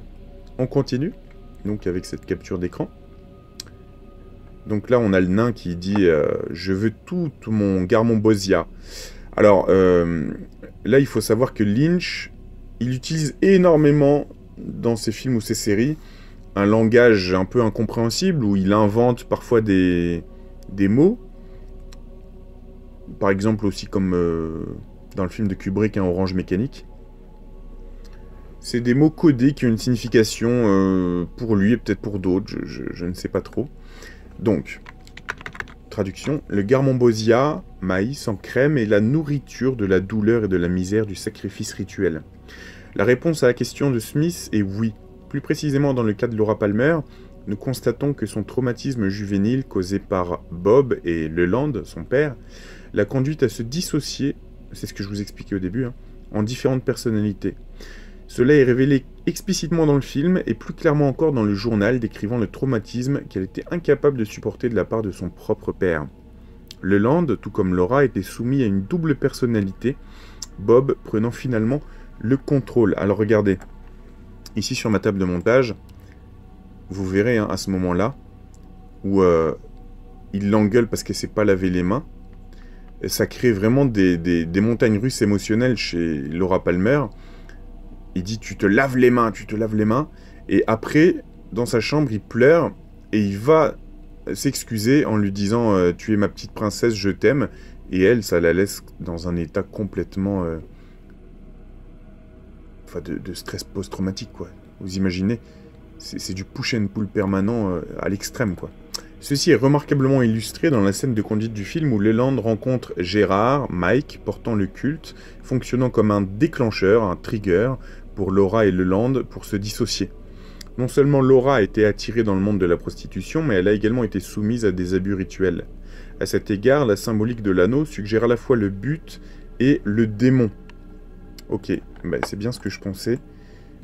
Quand il dit l'anneau, à mon avis, c'est 7 anneaux. Qui pourrait... Enfin, c'est un symbole qu'a inventé Mark Frost et Lynch, mais je veux dire, ça pourrait faire penser à un compas unéquerre, entre autres choses. Enchevêtré, hein, naturellement. On l'a ici aussi à nouveau, l'anneau.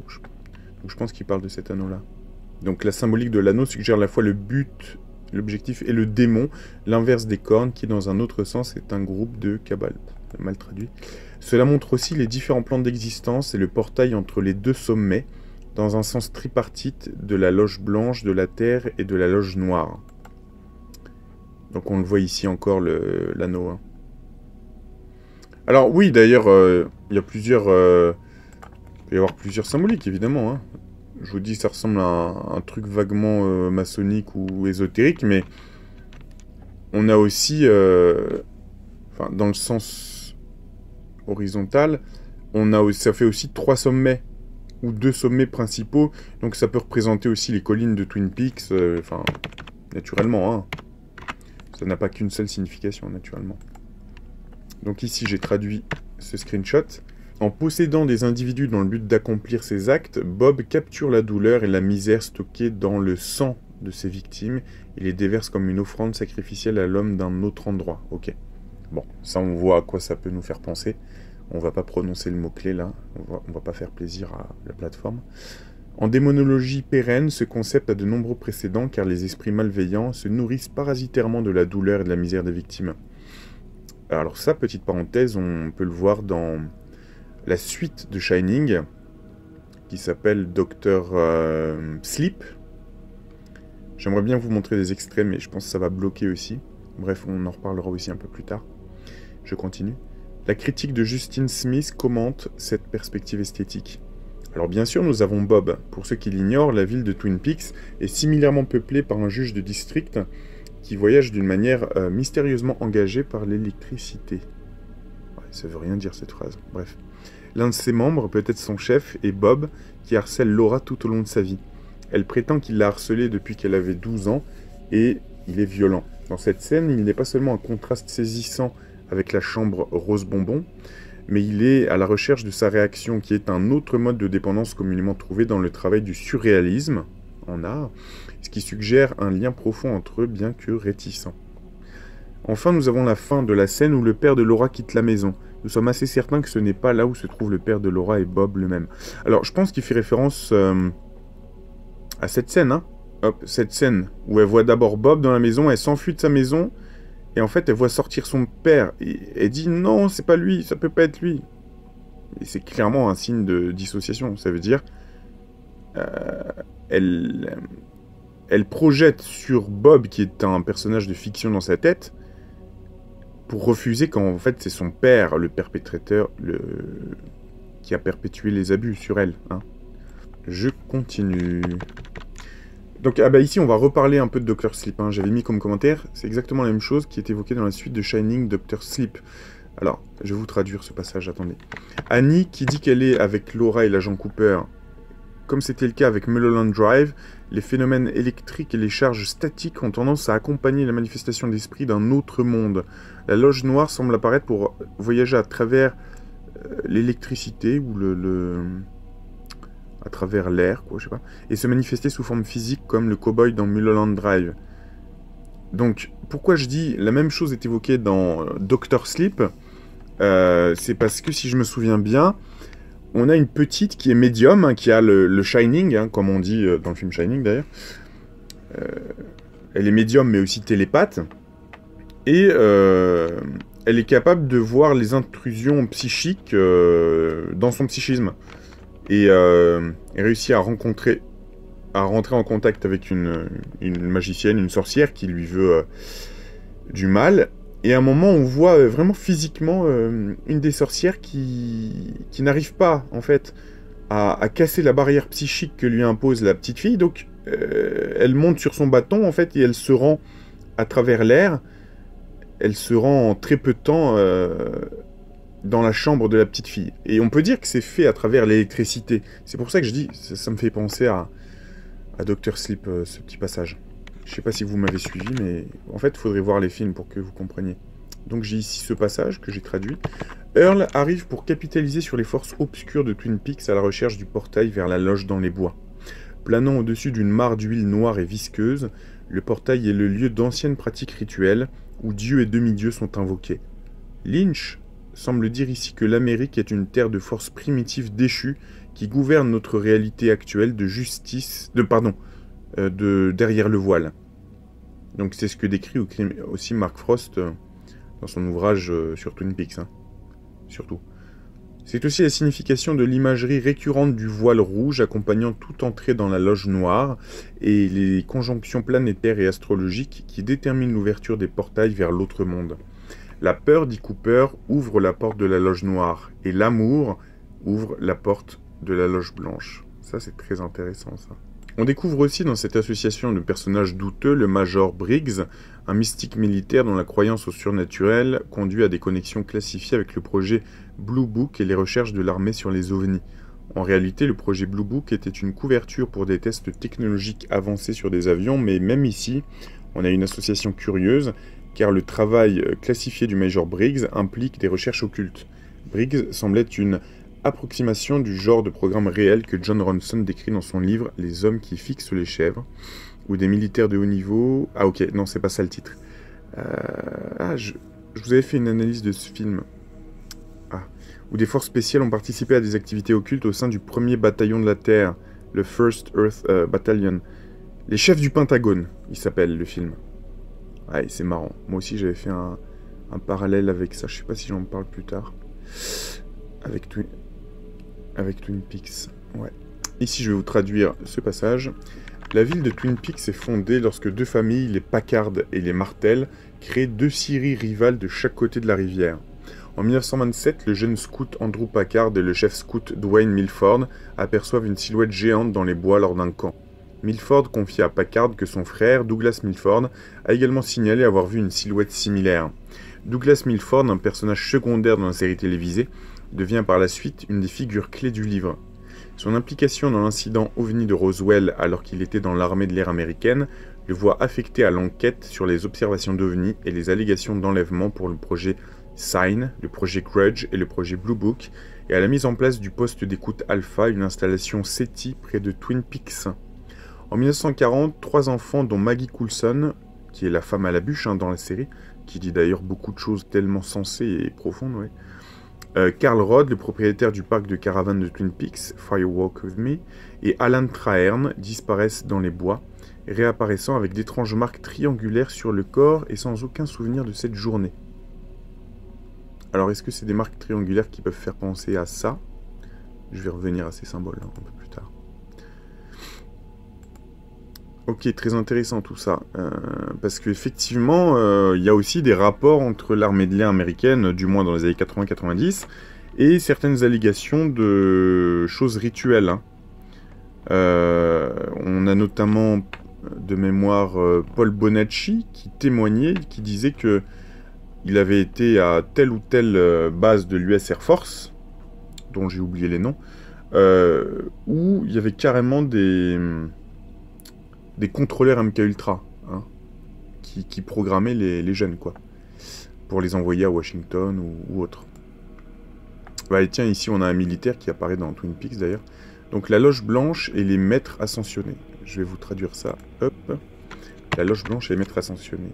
Tout ce qu'est la loge noire, la loge blanche ne l'est pas. En fait, la loge noire est décrite comme le moi ombre de sa contrepartie blanche, qui est un lieu de grande bonté où la vertu prospère et où les esprits bienfaisants opèrent.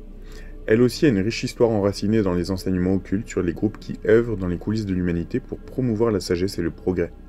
Bien que Diane Fortune mentionne une grande loge blanche dans Psychic Self-Defense, La majorité des traditions occultes sur ce sujet proviennent d'autres sources. Alice Bailey et d'autres écrivains théosophes mentionnent fréquemment la grande fraternité blanche universelle, qui est composée de maîtres de la sagesse antique, qui aident à diriger le progrès spirituel de la race humaine.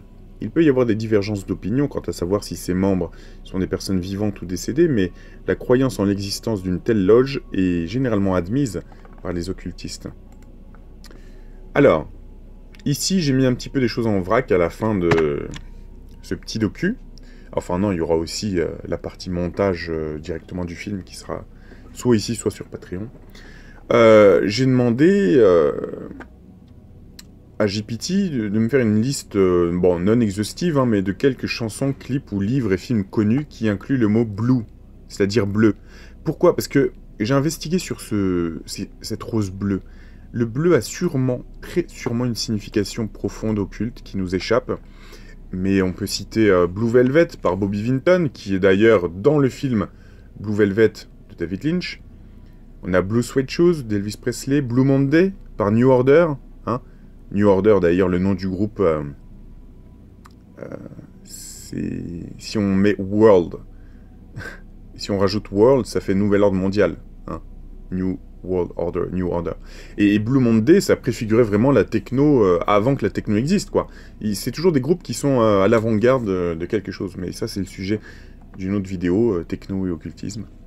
On a Blue d'Adabi par FL65, vous savez, Blue,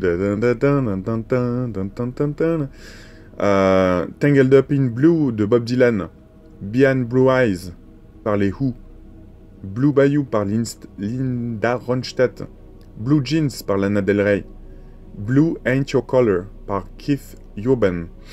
Et on a aussi Deepest Blue par le groupe Deepest Blue. Donc, hop, hein, je vous avais relevé les paroles. Alors, le soleil brillera toujours sur toi. Donc ça, pour moi, Shine, ça peut toujours faire référence au Shining, vous savez, au petit qui est télépathe et médium, probablement suite à un service sexuel de son père, d'ailleurs. Hein.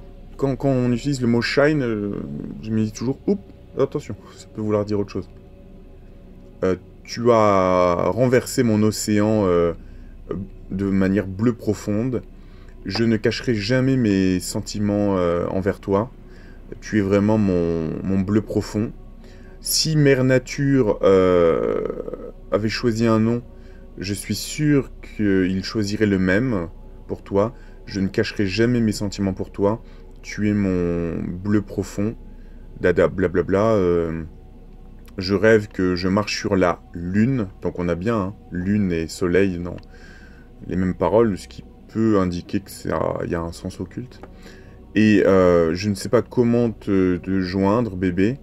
À chaque fois, j'essaye de me rapprocher, etc. etc. Ensuite, il y a le refrain qui reprend. Et est-ce que tout ça, en fait, a un rapport avec ces pyramides bleues, ces symboles bleus que j'avais découvert d'abord dans le documentaire... comment il s'appelle ce documentaire? C'était sur le Pizzagate. En fait, c'est des symboles, c'est souvent des pyramides bleues et... comment dire? Vous voyez des spirales à l'infini, comme ça, d'ailleurs, qui nous rappellent... la chanson pour laquelle a travaillé la fille de Lynch, vous voyez? Dans les paroles, il y a Living in the Rose, et on a cette spirale comme ça de l'infini. Et on retrouve un peu ça, pardon, dans ces symboles pédos. Hein. Donc c'est des symboles qu'utilisent les pédos pour montrer leur préférence. Ça veut dire boy lover, donc j'aime les garçons. Ça veut dire j'aime les petits garçons, etc. Et il y a sûrement aussi des trucs pour les filles et tout. Enfin, c'est assez abominable. Parce qu'ils sont obligés d'utiliser du langage codé. Hein. C'est comme dans les mails de Podesta avec les louer une pizza pour une demi-heure. Enfin, des trucs de ce genre. Voilà. Enfin, là, on s'attaque à quelque chose qui est vraiment assez... Et donc... Ah ouais... Bien sûr, on a aussi dans les films Blue is the warmest color. Bleu est la couleur la plus chaude, plus profonde, qu'on a traduit par La vie d'Adèle. Ce film complètement dégénéré, mais surtout malsain et surtout très mauvais, je trouve, réalisé par Abdelatif Kechiche, qui a vraiment ouvert la voie à la tentative de conversion qu'ils essayaient à l'époque de convertir tout le monde, ou surtout les femmes, à des mœurs LGBT, on va dire. Hein, c'était vraiment le grand... Bref. En film, on a aussi Blue Valentine, on a Blue Jasmine, réalisé par Woody Allen, tiens donc, Woody Allen. Il s'est pas marié avec sa fille adoptive, bref. Enfin, il en reste pas moins très doux et j'adore Woody Allen, c'est pas ça que je suis en train de dire. Deep Blue Sea, réalisé par Rennie Harlin. En livre, on a Bluebird, The Blue Sword, etc., etc. Alors, il m'explique que Twin Peaks et la Rose Bleue, dans le contexte de Twin Peaks, la Rose Bleue est souvent liée à des événements mystérieux ou paranormaux. Elle représente l'énigmatique et l'inexplicable, une énigme que les enquêteurs cherchent à résoudre. L'idée de la rose, une fleur naturellement rouge ou blanche, mais bleue seulement de manière artificielle, symbolise quelque chose de rare et difficilement accessible, suggérant une couche de réalité cachée derrière l'ordinaire. Alors, une rose aussi, ça nous fait penser à quoi dans les cercles ésotériques et occultes? Ça peut nous faire penser aux ordres rosicruciens, hein, aussi. Mais... Et donc, je reviens sur Jennifer Lynch, la fille de Lynch. Elle était assistante de production aussi pour le film Blue Velvet. Donc, qu'est-ce qu'il y a avec ce bleu? C'est quoi? Et après, on peut vraiment fondre une durite dans notre cerveau quand on pense à la symbolique du bleu dans tous les... Même dans les tableaux surréalistes. Et Yves Klein, le bleu Klein, ce bleu profond, enfin ce bleu inimitable. Ça voulait dire quoi de faire une toile monochrome, bleu profond? Je veux dire, cette toile est magnifique, mais qu'est-ce que ça signifiait pour l'élite occulte? Puis Yves Klein, il est mort très jeune aussi. Enfin, tout ça est très bizarre. Quelle est la signification du bleu dans l'art? Signification occulte, je veux dire. Ça mériterait d'être creusé, tout ça. Et enfin, je fais une petite conclusion avant de vous montrer les extraits comparatifs de films de Twin Peaks, le film et la série, que je compare, et je compare certains passages avec d'autres films que je vous avais montrés avant, dont Society et d'autres. On peut conclure par ça, on en revient à cette problématique. Est-ce que Lynch, de la même manière que d'autres artistes ou réalisateurs, est-ce qu'ils dénoncent les choses de manière cryptique, ou est-ce qu'ils en font pas l'apologie, mais est-ce que ça fait partie d'un rituel pour eux de montrer ce qu'ils pratiquent le soir quand les choses deviennent plus mystérieuses? Est-ce qu'ils se sentent obligés de nous montrer? Et pourquoi ils montreraient d'ailleurs les choses de manière cryptique? C'est parce que seuls des initiés ou certaines personnes, peut-être qui ont vécu les mêmes traumatismes, peuvent comprendre la symbolique qu'il y a dans ces films. La plupart des gens lambda, ils sont incapables de voir ça ou de comprendre ça. Mais d'ailleurs, est-ce que certains symboles peuvent pas agir en tant que trigger, en tant que déclencheur, vous savez, pour déclencher une ou plusieurs personnalités ou des rappels de ne rien dire quand on a été programmé mentalement? Vous savez, ça peut être un son à la radio ou un symbole dans un film. Voilà. Donc c'est ça le grand truc. Est-ce que ces gens-là ont dénoncé ou cherché à dire qu'il y avait des choses bizarres, ou est-ce que c'est autre chose? C'est assez difficile, honnêtement, de le dire. Qu'est-ce que vous en pensez? Est-ce que vous avez d'autres sources? Moi, j'ai les mêmes difficultés quand je parle de... J'avais fait un mini-documentaire sur Boards of Canada et Aphex Twin. On a des indices cryptiques aussi chez eux. On retrouve souvent les mêmes choses, d'ailleurs. Ils parlent de conspiration, de choses occultes. Il y a beaucoup de symboliques aussi qui rappellent, chez Boards of Canada et tout... qui parlent beaucoup des enfants, de leur innocence, etc. Est-ce qu'ils dénoncent, ou est-ce que... Voilà, j'ai fait une vidéo là-dessus, je sais pas si vous vous rappelez. Écoutez, bon visionnage pour la suite des extraits, je vous dis à très bientôt. Est-ce qu'elle a été violée? Plusieurs fois. Par la même personne? Nous n'avons pas encore les résultats. Est-ce qu'il existe un lien avec la morte?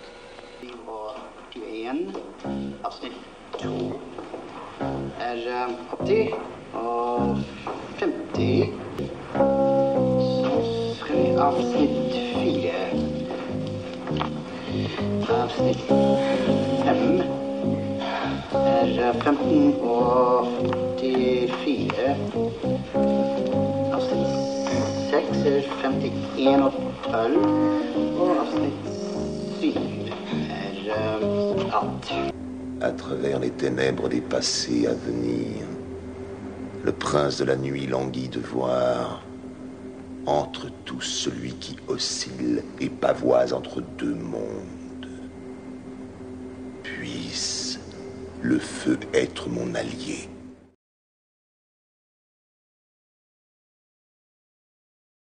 Vous allez leur fixer un rendez-vous, notre Sofitel habituel dimanche matin.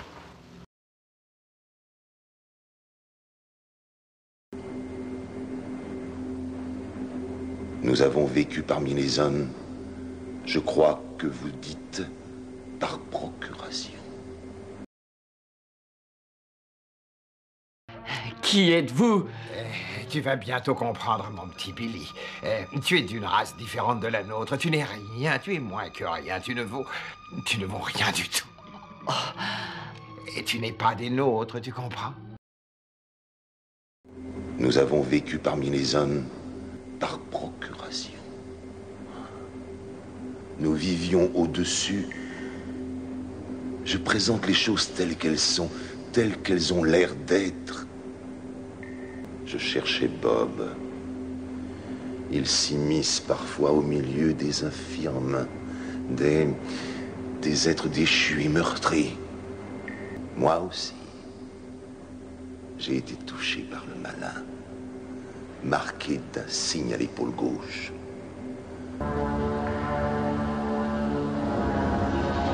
He lived inside a dream.